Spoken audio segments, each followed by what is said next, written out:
This week on the Destination Angler, when you talk about small flies, Tucker, how small are we talking here? So I would say the biggest pattern we fish on the spring creeks would be a size 16. The smallest pattern we fish on the spring creeks can be all the way down to, you can fish like a 30 or 32, but the problem is the hook is so small, your hooking rate is just getting the hook in there is very challenging. So usually the smallest I'll go is like a 24. That sounds somewhat manageable. A 30 or a 32. I don't think I've ever heard anybody fishing that. Yeah, exactly. Welcome to the Destination Angler Podcast, the podcast for anglers who travel. And I'm your host, Steve Haig. We go right to the source, the local guides and experts, to build your knowledge of top fishing locations around North America. It's a big world out there. Now go and fish it. I'm going away for a while, but I'll be back soon. Whoa, whoa, whoa. Hey anglers, welcome back to another episode of the Destination Angler, brought to you by J.P. Ross Fly Rods, makers of happiness, one rod at a time. Get outside and simply fish. And by Anglers Coffee, elevating the coffee experience for the fly fishing community and anglers everywhere with small batch coffee delivered to your doorstep. Coming up on the Destination Angler, we're headed to the Shenandoah National Park for mountain brookies, and then we're headed out west to the Metolius River in Central Oregon. And be sure to backcast to catch the last episode of the Destination Angler on red fishing on the wild and remote Middle Texas coast with Bay Flats Lodge. With over 100,000 acres of protected national wildlife shoreline, multiple bays and estuaries to explore, and incredible biodiversity, this is one of America's top destinations for chasing big redfish on the fly. You won't want to miss these shows, and please check us out on social media, where we post pictures of the locations we cover and the top fly picks from our guides and guests. Let me tell you, I get some absolutely stunning photos from my guests, so you'll definitely want to check them out. And today our destination is Livingston, Montana, with part one of our two-part show on this American treasure called Nelson Spring Creek. And our guests are the Nelsons themselves, Jacquie and Tucker, who just so happen to be expert anglers and fly fishing guides. Limited to just 6 anglers a day, Nelson's offers an uncrowded and intimate experience in the heart of Paradise Valley, one of the West's most iconic destinations. Here you will find abundant trout, prolific hatches, and need I say, educated fish. No questions, anglers need to bring their A-game. Nelson's was established in the 1880s by Tucker's great-great-great-grandfather, who homesteaded this area after the Civil War. In fact, Tucker was raised here on the ranch and is a fifth-generation Nelson. Today, Nelson's is a thriving cattle ranch that just happens to have one of the best spring creeks in the world. He and his wife, Jacquie, work the ranch, run the fly shop, and guide clients on the stream and throughout the region under their guiding business, Nelson's Guides and Flies. So if you're looking for some of the most spectacular scenery in the West, there's a reason they call this Paradise Valley, friendly people and challenging fishing, then stick around as we do a deep dive into the technical aspects of spring creek fishing and the ranching life. Well, Jacquie and Tucker, welcome to the show. Thank you. Glad to be here. Yeah, thanks for having us. We're excited. Yeah, for sure. So I was looking at your Instagram, and it looks like you guys were down in the Amazon doing some fly fishing and chasing some fish with some huge teeth. And I'm kind of curious, how was that trip and how did you end up down there? Well, it's actually a crazy story, Steve. I actually won that trip on Instagram. No kidding. And it was just a luck of the draw where, with some of those trips, I always think that there is no such thing as a winner. They get you to put your name in and your email address in, and then they end up just, saying Joe Blow won this trip to the Amazon. Congratulations, Joe. Well, yeah, I ended up getting a email and suggesting that, hey, do you have some time to go on like a Zoom meeting? And it was signed by the guy who owns the Fly Fisherman magazine. Oh, okay. He didn't put any credentials down below, and so I almost just erased the email. I'm like, oh, what's this? I don't spam. But no, ended up thinking about it. And I'm like, I know that name. And so I Googled it, and he was the owner of Fly Fisherman magazine. I was like, why would he be contacting me? And then it occurred to me that, I entered my name in something, and his name was associated with that. So lo and behold, I got to go to the Amazon, to the Xingu River, with a friend of mine. And actually, Tucker didn't go. He got to stay home and watch the kids and take care of the ranch and build a house that we're building up at Checkerboard. So sorry, Tuck, but I did have a great time and Looked like it. Went with a friend and fished for Pyaira. That's the toothy vampire fish. That was primarily what we were going after, and fished for a bunch of other things. Bicuda, and I'm drawing a blank, Tucker. Peacock bass, maybe? I don't know. Yeah, some peacock bass, some smaller ones in that tributary of the river, and Corbina, and all that. I mean, Rod Sales, who is the guy that put it all together, he's got a whole bunch of amazing destination trips that are so cool over in the Amazon for all those. Oh, nice. So it was fantastic fishing. Yeah, it sounds like it. How do you go after vampire fish? You're catching on a fly rod, right? Right. Everything was on the fly. We did it on the fly. It was I used my 11 weight rod and 475 grain sink tip with a double treble hook, like double hook fly, and a big thing of lead on it. I mean, it was not something that you're going to cast multiple times over your head if you don't want to. Yeah. You know, it's chuck and duck. It's a dangerous type. And so you cast it out there, you wait, you strip it back, varying your types of stripping methods, and wait for the pull and fight them in. Wow. And what kind of a fight it's a pariah? How do you say it? The vampire fish? Yeah. Pariah, yeah. It's cool because, they've got these scissor jaws, and once they attach onto your fly, they can grab it and they can slip through their mouth. And so you feel a tug and you do that strip set. You don't always get them, and you keep doing it, and they might do it a couple times, but they don't know if it's the same fish or different fish. Normally, if they're biting, they're all biting. They're kind of in a school. And you start stripping back and you hook into one of those things. And once you hook into one, it takes you out. It's not something that's going to be like a big bonefish that takes you all the way into your backing, but it's a good fight. They sometimes jump, and I mean, I'm constantly you put your tip in the water almost the whole time, just to keep that low profile and the fly line in the water, guiding them through and stripping back and with all force. And you probably don't want to fall in the water yourself when you got fish like that swimming around in there, huh? They're actually pretty docile. I was really surprised because, we brought into the boat, and the first thing you think of is I don't want to get my hand chopped off by one of these things. Yeah. But you just, grab onto them. You can take a quick photo and you release them back, and they don't want to come back at you like a shark at all. So it's surprisingly, they're docile and easy to fish, easy to grab and handle. How about that? So you survived the Amazon. Good for you. That sounds like a trip of a lifetime. It was in the middle of nowhere too. So we flew in. Oh, wow. Long flights, middle of nowhere, took a little boat ride, and stayed with the Kayapo indigenous tribe there. So, I mean, I think I was the third group of that staying at that lodge ever. Okay. So it was something, I mean, that is a once in a lifetime trip, and it's, I'm sure it's going to get more populated from here on out, but they work really closely with the native people to conserve the Amazon and their environment. And it was amazing. Yeah. Neat trip.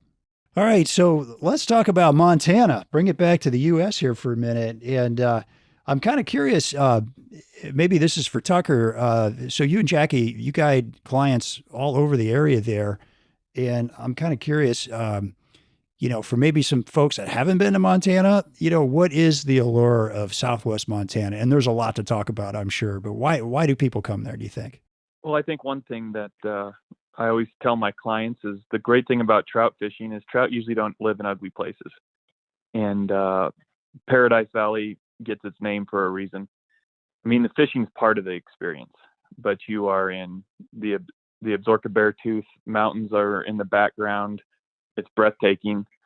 And I try, especially when you're boat fishing, I try to encourage my clients every once in a while, even pull over, reel in and just take in the scenery, because just look. When you're fishing out of a boat or something, you're real concentrated on your fly, and you don't want to get to the end of the day and be like, well, what'd you see? Oh, I saw a foam hopper the whole day. So been there. Exactly. It's just part of the experience of being out there and really taking it all in. I mean, the fish are a big part of it, but there's more to it of just being in nature and really just letting your mind focus on one thing, take in nature. And, it's not only good it's fun, but it's good for the soul too. Yeah, totally. Yeah, but what do you mean by that? Good for the soul? I mean, is it just relaxing, or say a little more about that? It's relaxing. One thing that Jackie and I try to do is there's a local veterans organization out here where they bring post 9/11 combat veterans out here that are struggling with a lot of mental issues or physical injuries. And it's really helped me to think back of why I guide. And again, it's not just about the fish. It's about teaching people the skill that is able to take your mind off of all the troubles of everyday life and really just take in all this amazing creation that's around us. And I think that's one thing that Montana offers. I mean, it is just breathtakingly beautiful. Plus, you get to go after, wild, world-class fish. Yeah. I mean, can you even begin to describe what your little piece of paradise looks like there in the valley? I would, it's hard to describe, especially when me being raised here and growing up in this environment. And sometimes I need to just step back and realize, wow, this is something that people they don't get to see this unless they're living in the cities or other parts of the country. I mean, it really is, it's spectacular. And, I think one thing that really drove it home to me is after high school, I went to college out of state for a while out in Washington. And that made me really appreciate really wanting to come back to this area. And part of the drawback was, not only the world-class fishing, but was this amazing area and the beautiful scenery. It's something that being generational here, it's really kind of ingrained in who we are. Yeah, exactly. I was kind of curious after, maybe traveling a little bit and going to college somewhere else, it sounds like you did want to come back, right? Yeah. Ranching's a tough life, I'm guessing, but you wanted to come back. Exactly. And the mountains kind of call you home eventually. So, and it was nice. It was a good experience for me to leave and just realize that strong call and then try to relate that with my clients of why they want to be here. I mean, the fishing's great and it's awesome and it's cool, but there's a lot more allure to this area. Yeah. Oh my gosh. Hi everybody, this is JP from JP Ross Fly Rods. We're happy to support Steve and sponsor the Destination Angler podcast. Do us a favor and check us out on our website, smallstreamflyfishing.com. JP Ross Fly Rods and Company has been around since 1997. We've made thousands of fly rods with one purpose, helping you get outside and be happy. So check out our line of small stream fly rods like our Muir 7-foot 5-piece 3-weight E-glass, our famous Beaver Meadow series of rods starting at 5-foot 2-weight, and don't forget our 6.5-foot 3-weight 4-piece, and now our new Beaver Meadow S-glass 6.5, 2-weight, 3-weight, all the way up to 8-foot 5-weight, all in 4-piece. Check us out, please, at smallstreamflyfishing.com. And thanks a lot for listening. We'll see you on the water. Well, since you all guide clients all over down there, what are some of the other fishing opportunities besides Nelson's in the area? So that's the other unique thing is that we have, there's Nelson, so that this area is famous for 3 spring creeks: Nelson Spring Creek, Armstrong Spring Creek, and Depew Spring Creek, which are very, they're unique in the world on the type of fisheries they are. But the other cool thing is that we have a lot of variety of different, we have the iconic Yellowstone River that runs right through the valley where we live. We have the Madison River, which is like a 45-minute drive from here. And then there's also Yellowstone Park is an hour drive from here. So we fish up in Yellowstone Park, which is another amazing experience between the wildlife and the scenery. And then there's also some small tributaries of the Yellowstone that we fish. Yeah. And I'm leaving out, there's stillwater fishing too, which it's funny. Stillwater fishing kind of gets a bad rap because people think, I mean, most of the stillwaters are stocked fish and they think, oh, I don't want to do that. But there's a lot of similarities between the spring creek fishing and the stillwater fishing as far as the sight fishing, trying to match the particular bug life. So I think one thing that we have here that other places don't, where maybe you're just going to, maybe the Big Hole River or something, where that's the only game in town. Here we've got a wide variety. So when I'm setting up a trip for somebody, I always try to encourage them to experience it all. Maybe do a day on a spring creek. Let's go float a river. Let's go do a lake somewhere. And it's just, it's that variety of different types of fishing that I think makes it a lot of fun. Yeah, I love the stillwater fishing because it's usually lights out good fishing. Not always, but often it is, and you can get away from the crowds. Exactly, and the fish are big. Yeah, and you figure that a trout at 10,000 feet has got about 2-3 months of ice off to grow, right? And they've been in there a long time. If they're 16 inches, I imagine they've been in there a while. Yeah, exactly. And then the other nice thing is we have there's probably 4 or 5 still waters around here where we can actually drive to, and we fish them out of our drift boats. So you kind of row around and you can sight fish to them. So that's also a really cool experience. And the other thing is, I think that the misconception people get is, that's where you take beginners. But I mean, if somebody's interested in learning how to be a better saltwater fisherman, I'm going to take them to a stillwater because there's a lot of similarities. I mean, you got to cast further, you got to be accurate, and it's a good place to practice those skills, and it's a lot of fun too. I mean, in these ponds that we take our boats to, they're a little bit lower elevation, so the fish, they've got a longer feeding season. They don't have to fight current, so they just get big. Right. So I think the stillwater is one thing that is kind of overlooked out in this area. I mean, the other great thing, there's one lake that we go to close to the area, and it is a little higher elevation, but as you gain elevation, I mean, the views and the vista just gets more and more magnificent. So, oh my gosh. Yeah. The stillwater thing is another cool thing that we offer around here. Are you over in the Beartooth often for your stillwater fishing?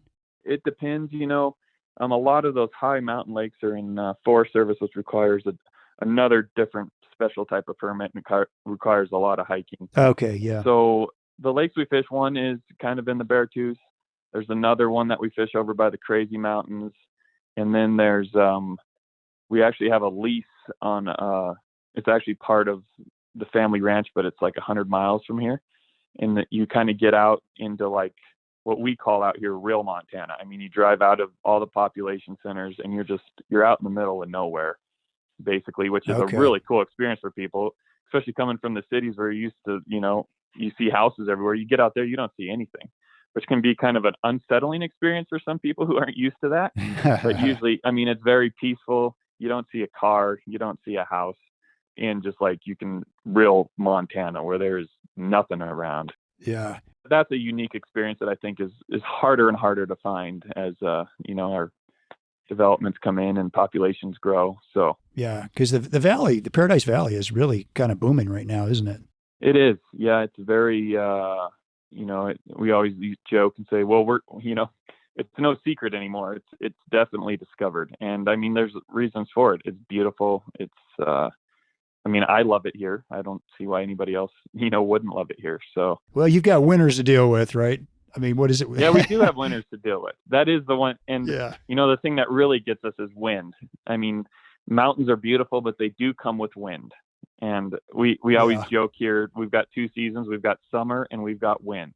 So the summers are beautiful, but you better buckle down for the wind because it pretty much blows every day the rest of the year. Yeah. Oh my gosh. Well, I think last time I talked to you guys, it was 3 degrees and you had a tractor, feed tractor with a flat tire. And I was thinking, you're going to have some fun today.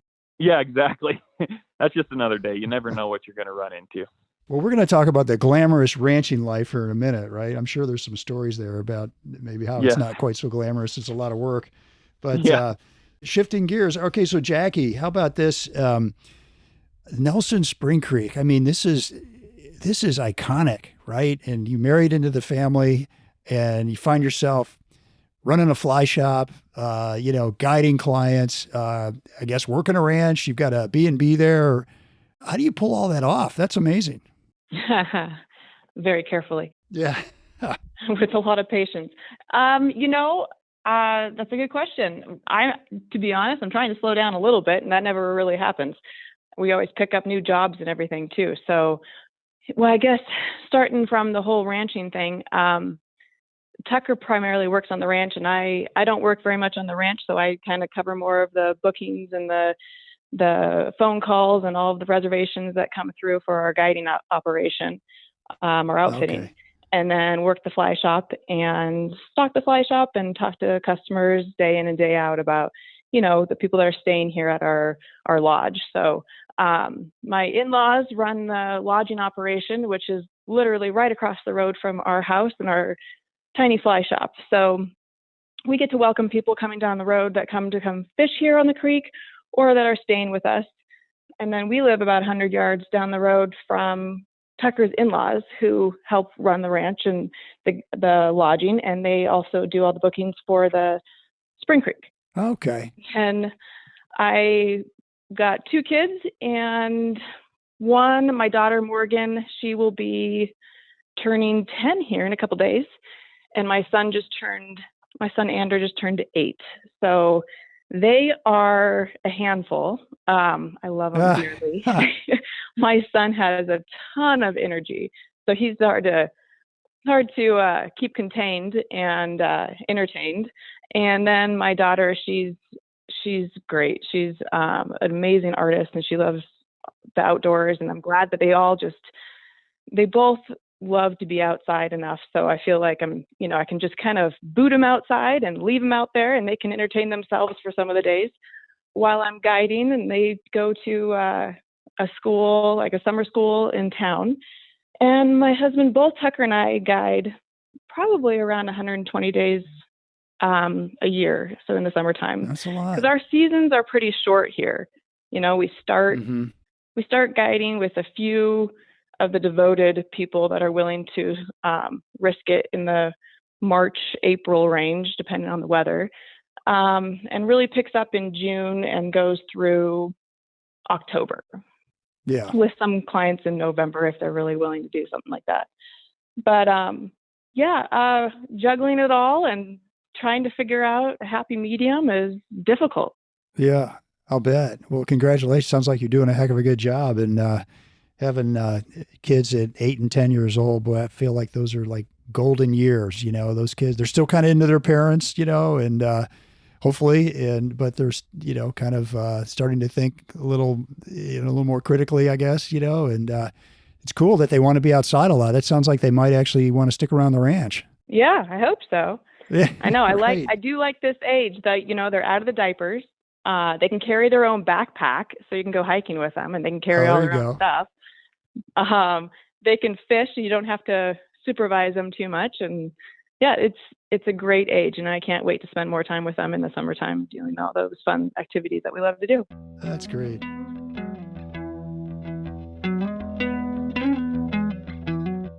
All right, folks. So today we have Joe Monahan, who's the owner of Angler's Coffee, on the line. And Angler's Coffee is a new sponsor of ours. So I thought you guys might want to hear a bit of his story and, kind of the story behind the coffee. So, Joe, it's all about the coffee, right? It's all about the coffee, Steve. You bet. Well, Joe sent me a box of this coffee about a month ago, and my wife and I have been really enjoying it. I'd say it's super smooth and rich, full-bodied, kind of very bold, not heavy.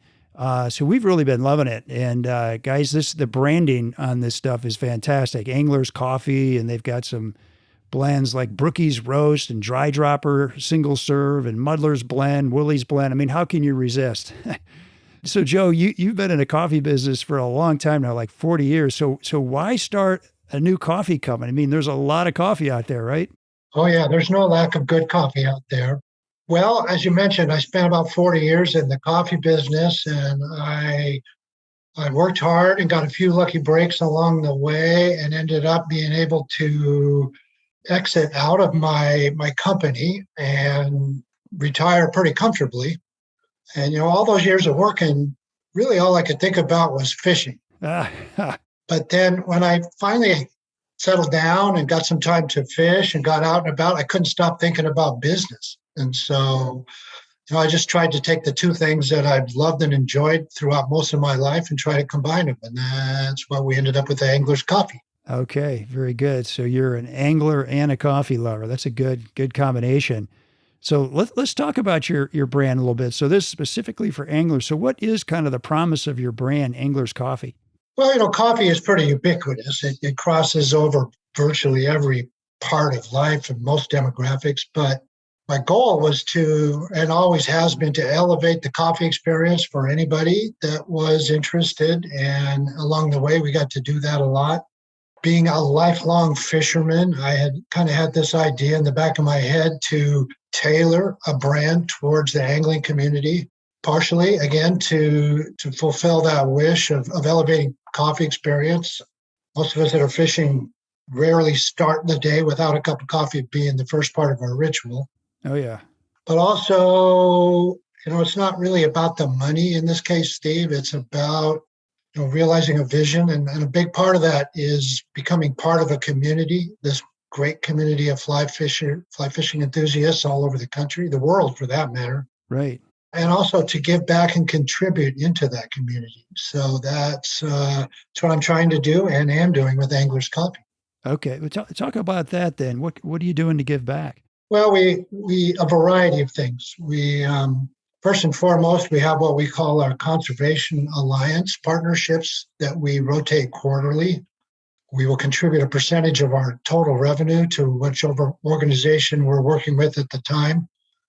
This quarter, the first quarter of 2022, we're working with an organization called Warriors on the Fly.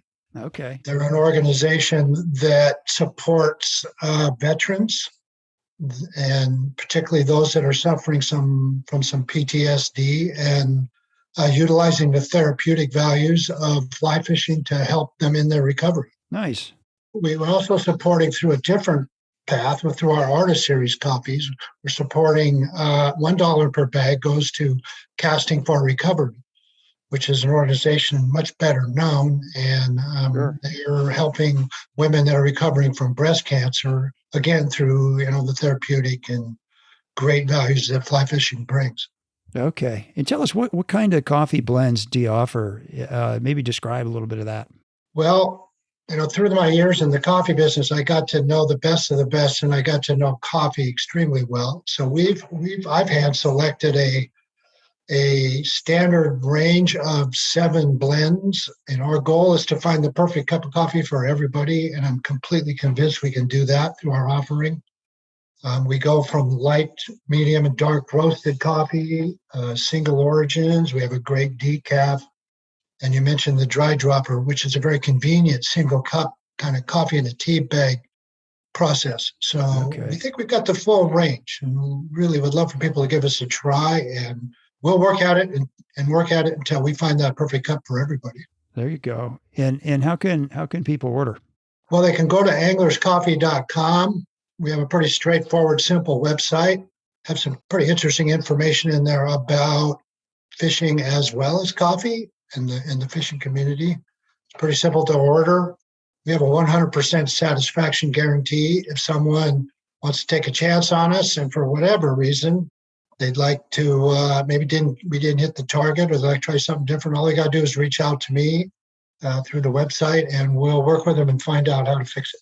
Oh, very good. Okay, fantastic. And since you're an angler, what kind of fishing are you into? Oh, I love all kinds of fishing. Here in the Pacific Northwest, particularly the Seattle, close to the Seattle area, we don't have a lot of great river fishing except for kind of a dwindling steelhead run. Right. So I do a lot of stillwater fishing for rainbows here in Western Washington, Eastern Washington, up into British Columbia.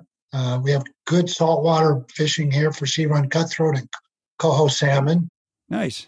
Business allowed me to travel all over the world, and whenever possible, I combined that with fishing. So I was able to do some stellar trout fishing in New Zealand, some salmon fishing in Norway, some salmon and brown trout fishing in Iceland, some saltwater fishing in Hawaii and in Florida. So I kind of run the gamut and love it all. That's neat. Yeah, good for you. Those are some fantastic places. And thanks for listening to the podcast too, Joe. It's great to have you on the show and great to have you as a sponsor. I'm glad to be on board and looking forward to this coming year, and keep up the great work, Steve. All right. Thanks a lot.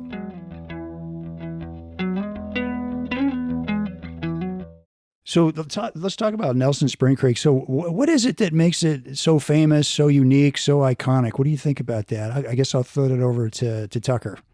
Well, I think the nature of the Spring Creek that makes it so unique is there's a couple factors that play in there. One is it's ground fed. You actually comes out of the ground as a spring, which gives it the constant temperature, a constant flow. So it really is fishable all year round. The other unique thing is it has a constant pH, which is slightly acidic, which helps it to counteract any environmental factors. So it stays very clean. Okay. And then with all of that, it's just a bug factory. But the one unique thing about it being a bug factory is you don't get like your bigger stonefly nymphs who like a bigger substrate to live in. They're more used to that fluctuating temperature like we get in the Freestone River, like the Yellowstone. So we get a lot of small bugs, and that's what makes it so technical. It's just a bug factory of a lot of smaller bugs. So these fish are constantly eating these smaller bugs, which when you think of it from a fish perspective, our challenge is we have to try to imitate those small bugs. A big bug that can swim, can move around a little bit, you can get away with not the perfect dead drift, because those bugs are moving anyway and the current's kind of throwing them around. But, these little tiny bugs, they're basically just influenced by the current. They're not great swimmers. So, drag-free drifts, trying to imitate those bugs. So it's got to be little flies, but don't let those little flies make you think that the fish are little. The fish are big. They probably average, I don't know, the average fish in the Spring Creek's probably 15, 16 inches.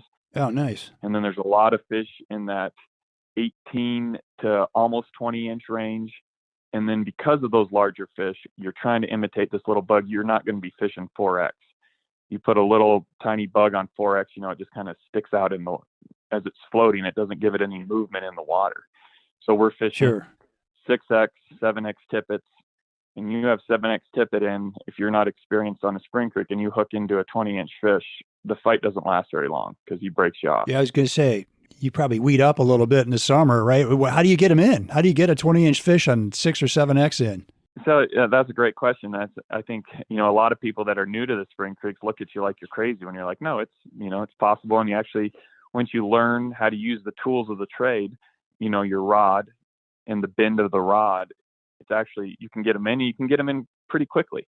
It's just like a big game of physics. One thing with lighter tippet and stuff is a demonstration I often do for clients is I'll take a little piece of 7X that's 6 inches long, and then I'll put it between my fingers and pull, and that thing just snaps. You take a 3-foot piece of 7X, and it takes, it's got a lot of stretch to it, so it's going to take a little while. So we're fishing long tippet so that the initial shock, and then it's important after you get that initial shock is to get a big bend on your rod. And that's kind of the cool thing, I think, with that we're kind of losing in modern rod designs. There's a lot of beginning anglers, and you pick up a stiff rod, you get out 30 feet of line, and it's like, oh, wow, I can cast this. But that's not the ideal situation for a Spring Creek because that stiffer rod isn't going to bend for you. So the Spring Creeks, we'll fish a lot of traditional, like bamboo rods. We'll fish the older, slower action rods because they've got that bend. They're a little more forgiving. So it's just like a giant spring. It's absorbing that shock of the fish.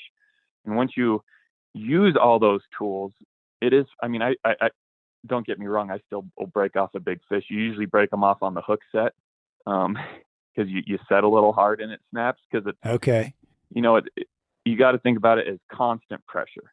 You need to apply constant pressure to the fish. But if you go away from that constant pressure and it's just a sudden impact or sudden force, it's going to snap it right away. And all those things, they make it challenging, but they make it super fun. And the other thing, I always say Spring Creeks are the best fly fishing classrooms in the world because if you can catch fish, you can land 20-inch fish on 7X tippet on a Spring Creek. You can catch fish anywhere. Yeah. So they're terrific fly fishing, classrooms. And one is because it really teaches you how to use the equipment that you're given and how to make that equipment perform how it was originally designed. The original, or our forefathers of fly fishing. That's how they designed all this stuff. And Mhm. it teaches you how to use that equipment in an effective manner, and it just makes you a better angler all the way around. And then the next thing I think that's great about the spring creeks is we often, with our guides and stuff, we encourage them to, pick up the moss or have a little seine net and catch the bugs. And you can start doing just some simple bug ID for people. And then that way you're able to not only learn the bugs, but you see how the fish interact with the bugs, and you begin to understand, that world that we're trying to, be in for just a little while. Okay. And I think that is the magnificence of the spring creeks. The other thing we get because of those constant environments, especially in the summertime, is we get pretty predictable hatch patterns. So not only can you show people the bugs, but then you can kind of explain the life cycles, and then they can watch the life cycle happen right there during the day. Yeah. And you can be confident it's going to happen that day. Exactly. So it's something where people can learn a lot about how these fish behave, how they interact with their food source. And for somebody who really wants to learn about trout and how they act and why they act the way they do, it's a great opportunity. Yeah. I don't know if Tucker mentioned this or not, but the spring creek, I feel like one of the most unique parts of the spring creek is that it's crystal clear water. So when he's talking about, this amazing atmosphere to learn and educate people and show people how, everything functions and works in the ecology of fishing, is because we can see what's going on at all times. Yeah. It's, from 1 foot to 5 feet deep. We're not talking about really super deep water here that you can't see beneath, 3 feet. It's gin clear water that we can say, hey, look, I kind of want you to cast towards, I want you to cast to that rainbow right there in the middle, not brown on the other side, and maybe the cutthroat up there after that. So, you are targeting specific fish because you can see them and you can see their pattern of what they are doing because it's so clear. So you can also watch them, which people might not like, is you can watch them reject your fly. And you're like, and that's when the guide comes into effect, like, okay, do you want to know why they rejected your fly? And they're like, okay, why? I'm like, okay, you got a little micro drag on it come from this side. Maybe you need to step 2 feet to the left. Let's give it another, another cast, do a mend, and then, 2 mends upstream, and then 1 mend down, half a mend down. And we'll see how that drifts over them, because it's got to be realistic. Right. And then, it's the velocity of our spring creek is very slow. We're not talking about fast water here. We have about 54 CFS. So that's like velocity of less than 2 feet per second. It's going slow. And these fish have time to study these bugs, the real bugs or the artificial flies that you're trying to use to mimic the bugs. So they have time to look at these and decide whether they want to take them or not, because it could be going over their head and they're like, well, it's kind of going a little too fast. It's the wrong color. It's a little too fat of a body. Yeah, I'm not really into taking the duns right now. I'm going just for emergers that are flapping their wings, trying to get out of the shuck. Like, that's how particular that it can be. And those are the challenges that we're trying to, that we face, that we're trying to meet and get our clients to understand so they know how to better present their fly to those fish. And it gets challenging and more challenging throughout the season. Now, why is that? There's a couple factors that make it more challenging. One is, in our busy times of summertime. So these fish are seeing quite a few anglers, and they're seeing a lot of our clients have been fishing spring creeks for 20, 30 years. So they're good anglers. So you not only are you competing with the fish, but you're competing with the guy who might have been really good the day before. And not that the fish have memory, but they do know through instinctual, they don't want to get caught. So as it goes on, these fish, maybe they've been caught a couple times, so they're going to get a little more difficult to catch. And then the other thing we get is at the beginning of the hatch cycle in the summer, the bugs are a little bigger.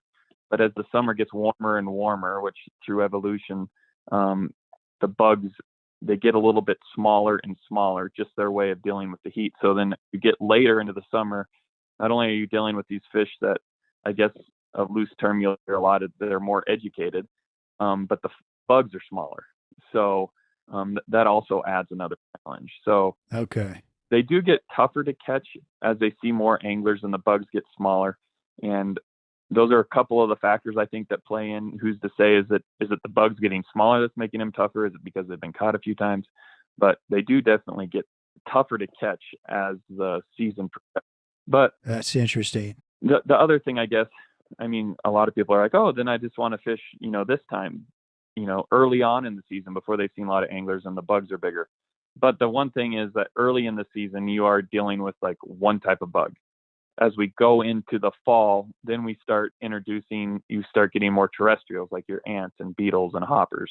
Yeah.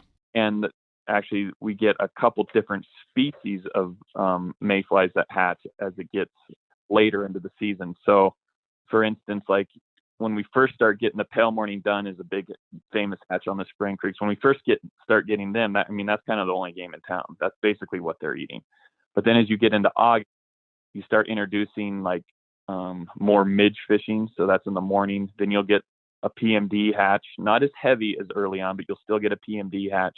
Then you'll get some terrestrial fishing, and then you'll get what we call the Western sulfur, which is basically little summer betas. So, there's advantages and disadvantages at certain times of year, but they all offer something that I think is interesting, fun to try to imitate, and and then in our late season and early season fishing, we get the betas, and so there's always something different.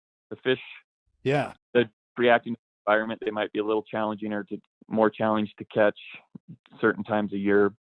Say that's kind of a general rule, but I mean, I've had some of my best fishing on a day where it's supposed to be really challenging. It's like, wow, they're really eating today. So yeah, right. They call it fishing. Yeah, exactly. When you talk about small flies, Tucker, how small are we talking here? So I would say the biggest pattern we fish on the spring creeks would be a size 16.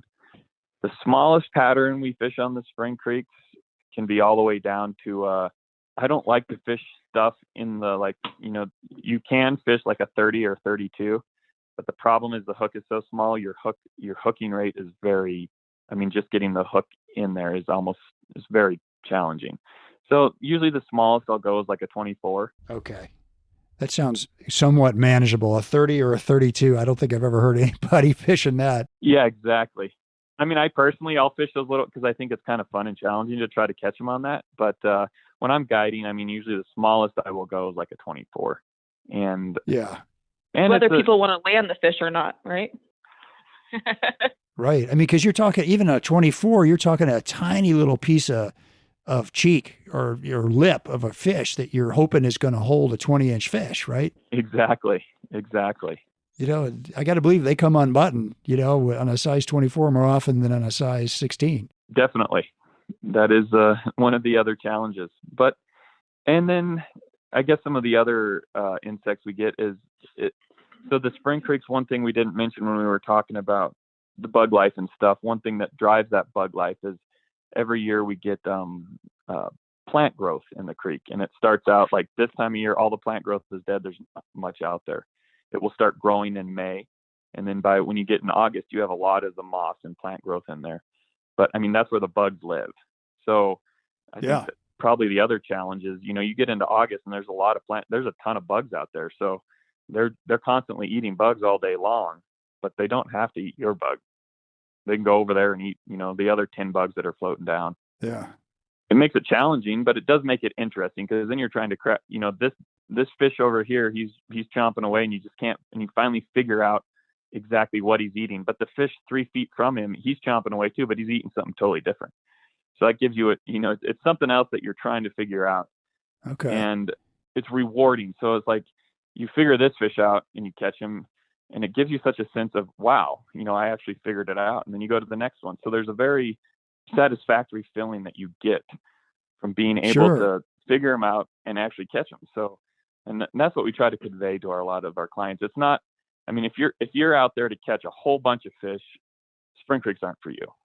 If you're there to try to learn and feel that feeling of, accomplishment, of being able to figure these big fish out, getting your equipment to do what you want it to, and landing these fish, it's that feeling of accomplishment, I think, that sets spring creeks away from other types of fisheries. And so, Jackie, when you're taking these phone calls, is that the conversation you're having with people? Yeah. Do you try to talk them out of coming sometimes? If they're like, this guy just doesn't sound like he's going to like this. Absolutely. So, I mean, we offer so many different things, right? When people call us, we're known, our guide service is known for specializing in spring creeks. But we guide all over, like Tucker was mentioning, we got the Yellowstone River right here, right next to us, and it flows a long way through the valley, all the way through Livingston, down to Big Timber. So we cover a lot of river miles, and we offer people that opportunity as well. So I kind of judge that person when I talk to them on the phone, obviously, like, hey, what is your purpose? What do you want to do? Well, I just want to catch some fish. Yeah, man, I just want to, catch some big fish. Where are we going to catch some big fish? I was like, whoa, okay. So first of all, there's no guarantee, right? Yeah, it's called fishing. Yeah, it's called fishing, not catching. And, I start there, but if it all depends on the ability of the angler and what their goals are. If they want to learn, if they have some time, if they're here with a family and it's like, man, I've got one day to escape and do some fishing. Where should I go? Right. I'm like, okay, and he's like, I just want to catch fish and relax. And I'm like, okay, let's go on a boat somewhere. Let's go float the river, or let's do some wade fishing some other place or whatever. Or, if you're wanting to learn, the Spring Creek is the best atmosphere for that. And you got to have the right guides for it though, too, that know the Spring Creek. Cause it is a whole nother game compared to just rowing a boat down, and I don't want to sound that's bad, but we do that too, obviously. Right. I love it, but it's a whole nother skill set that you need to be able to guide and fish the creeks than to fish from boat or other waters. So if you get somebody as a new angler, you'd probably steer them away from Nelson's, wouldn't you?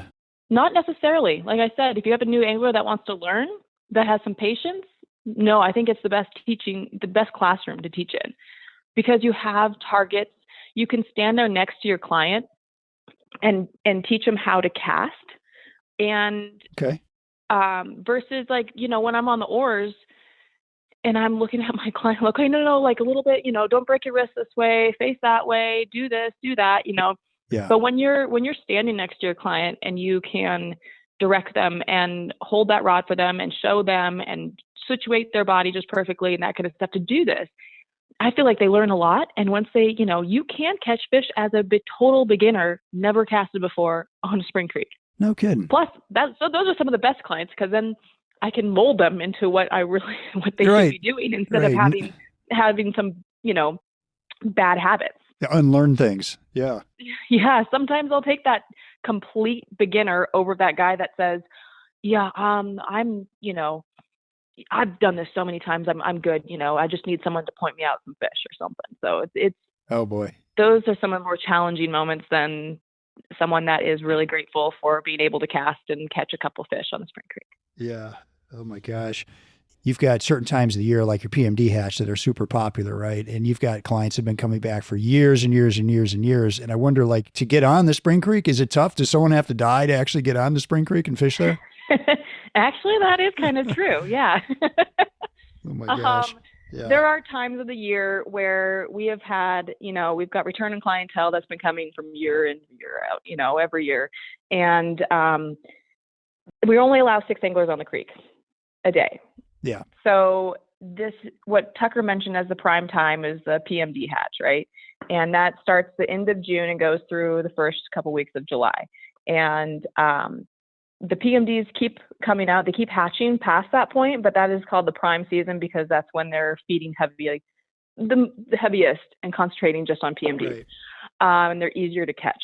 So yes, it can be an amazing hatch, but it's very difficult to get on the creeks, on any of the 3 Spring Creeks, without someone like giving up their spot or passing away. So yeah, it's kind of a joke, but it's a little serious as well. Yeah. And it's a fun time of year, like Tucker mentioned, but the other times of the year can be so incredibly amazing as well. And people just, concentrate on like asking others, when's the best time to fish in Spring Creek? Well, if people just concentrate on that time of year, that's when everybody's going to keep booking. But right. Well, I was on your site because we're going to be out in Montana, Idaho later on in July. I was like, well, I just wonder if Nelson's got any spots. You guys had some spots in July, some later in the month. So I was like, okay, maybe we'll do this. We'll see. Yeah, that'd be awesome. So It's not impossible. Yeah. Yeah. So I wanted to ask you, when clients come in the morning, Jackie, what's kind of the conversation you have with them when they first get there and you're getting ready to take them out onto the water? Like what kinds of things are you asking? What kinds of things are you explaining to them before they even start fishing? Well, first of all, hopefully we've talked quite a bit on the phone beforehand about what their expectations are. So it's not, new Not a to me surprise. what they Yeah. want and what they intend to get themselves into. So really, it all depends where we're going. If it's my clients, then I'm going on the river, I'll spend a good 20 minutes, depending on my clientele, of going over, boat safety to what to do and what not to do on the boat and with the rods. And when I say this, do this. And if I say that, do that, that kind of thing. Okay. And that's for new clientele. We get a ton of return clientele and they all know us pretty well, right? Yeah. And we don't have to go over all that kind of stuff every year, just for people that are new to the sport or new to us guiding them. And if I'm just checking in some other clients at the fly shop, we go over, if they're not being guided, I go over all the flies that they're going to need and fill them in on all the details, give them advice. And, we want those people that are fishing our creek to have a fun and successful day. So we gear them up to do that. And it's important, it's really tough if you don't have a guide on the Spring Creek, because in certain times of year, you need to be at certain places on certain, literally okay, I wouldn't be standing there. I'd be standing 5 feet higher up and he'd be probably getting fish. So stuff like that, where it's really particular to where people fish, how they fish, whether it's quartering up, quartering down on certain holes, that kind of thing. Right. And are you all in the water? No, it all depends. So yes and no. So depends on the Spring Creek and depends where you're fishing. And I'd want to say that probably 50% of the time on Nelson's, you're out of the water standing on some kind of grass or bank or structure. And then the other 50, you are in the water, but you're not standing up to your waist. This is shallow water you're standing in just to get the right angle, to get across the creeks. You cross the creeks, you wade it, you stand in another spot. But what I think people don't understand, we only have about a little less than 3/4 of a mile of a stream to fish with 6 anglers. I see. The fish are packed in there. So you don't need to move. Literally, I can probably take a client if I wanted to and stay in one spot the entire day. I don't do that, but you can and fish a different fish the entire day. Yeah. But people want to move around. They want to see different things, fish different ways. We move them around. We make sure other people move and to get different experiences. Yeah. Is that unique to Nelson's? Because I've been over to Depews and I felt like the fish were kind of all stacked up in one area and everyone was down in one area fishing. Is it unique to you guys? I think it depends on the year and depends on the time of year too. So Nelson's, I feel like on Nelson's, the fish are normally spread out through almost the whole thing. Okay.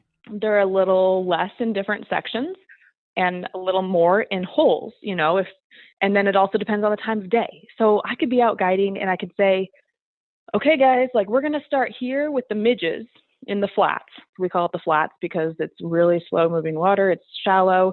It's almost like bone fishing to trout that you see moving around. And they're moving around feeding on these midges, and they're not stationary because it's a pretty slow water. And so we'll start there in the morning, and then in the afternoon, let's say we'll start there. We'll eat lunch at 11:30. We got to get back out by 12:05 because that's when the hatch starts. It is to the T on the Spring Creek sometimes. No kidding. And then by 3 o'clock, it's going to end. So, or we'll do a late lunch and stop at 3 and do a late lunch at 3 o'clock and then go back out for some terrestrial fishing afterwards because there's really nothing going on after that. So we will, it's all, it also is on sections of the creek where we'll move around knowing that, hey, this area from this log to that log, fish move in it from 11:30 to 3 o'clock. But before that, there are no fish there. But they move into it in the shallow spots to feed when the hatch starts. So local knowledge is really important. Yeah, slightly. Just Wow. just knowing, or just basically sitting back and watching and learning and just observing the fish and the patterns and what's going on is so important on the spring creeks. Oh my gosh. What have you seen, like on a good day? How good can an angler do with a guide on a good day? I know it's tough to say, but give us a sense. You talking like a handful of fish? Can people get a dozen nice fish in a day? Again, it all depends on the time of year and the fisherman and the hatch that comes off, and if the fish are feeding or not. But, Yeah. we've had good, really, really good days into double digits, and then some other people consider it to be a good day when they catch one. So that's a really tough question. It kind of depends on what what you kind of view as success as an angler, like if I go out there and I sting one fish and land one, I'm doing well. Exactly. Or I've learned a lot and I've hooked a lot, or I've had many, many opportunities. That's another thing. We can't land the fish for you. We can't put the fish on the hook as a guide. We can do our best to get you to that spot and to get you onto that fish, put on the right fly, tell you how to present it to the fish. And if the fish eats it, then it's kind of up to you, right? As an angler. Yeah. To do the rest. I'm not going to grab the rod for you, but. Right. Oh my gosh. Well, I'm curious, either of you could answer this question. I'm curious if you've got some stories, some funny stories of guiding through the years. I don't know if you've had some, there's probably some great clients and some cantankerous clients, some guide eater clients, give us a sense of what you run into out there. Tucker. Tucker's got the stories. Yeah. No, I don't know. We were kind of talking about this beforehand. I'm like, we've got such good clients. Like, I feel so blessed. We have amazing clients, and we don't have any funny stories of throwing clients out of the boat and leaving them and all that stuff. Oh goodness. Which other people do, I'm sure, other guides. I was just mentioning guiding the client, and one of the most important things to do as a client is to listen to your guide, right? That's why you hire them. You'd think. You would think that would be a no-brainer. But you'd be surprised, right? So I feel like we get into a lot of sticky situations because clients don't follow instructions properly.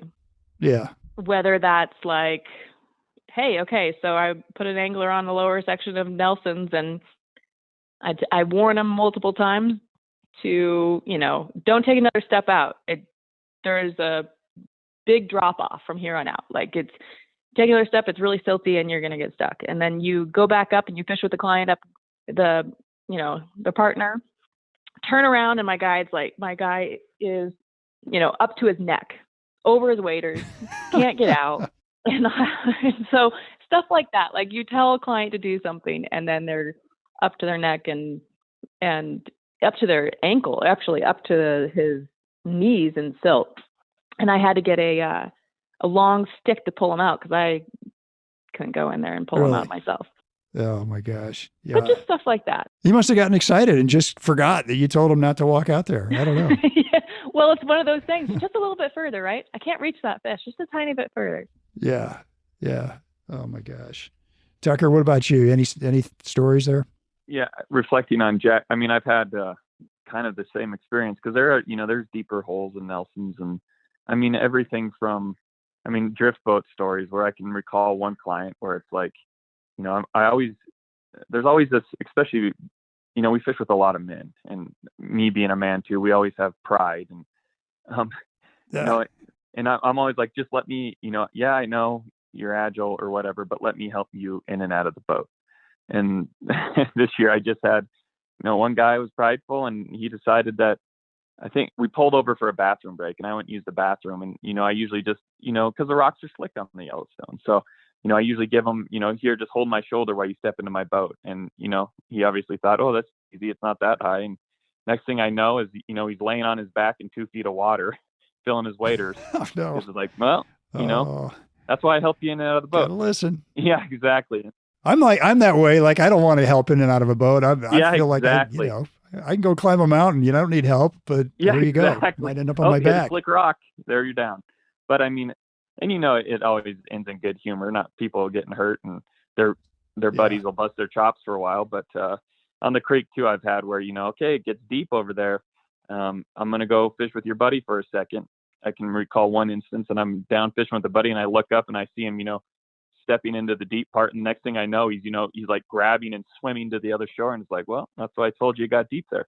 But got a little drama in the day there. Right? Yeah, exactly. Oh my gosh.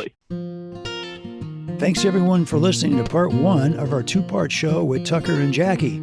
Hey, be sure to tell your buddies if you enjoyed the show, and check out our amazing photos that Jackie and Tucker sent me that I put out on Facebook and Instagram. And tune in next week for more stories of Spring Creek fishing and the ranching life, plus a story or two on how Nelson's came to be. I'll give you just a sneak peek here. Tucker's great-great-great-grandfather was shot in the gut in the Battle of Antietam, left for dead, crawled to a farmhouse where he was nursed back to health. Then he made his way out to Montana, where, if you can believe it, even more stuff happened to him out here. You can always email me with comments and suggestions at shaig50@gmail.com or shoot me a DM on Instagram. Hope you enjoyed the show, and we will see you again soon. Tight lines, everybody. Well, I'll go from the land to the shining sea. But I know there's more to life than what the eye can see.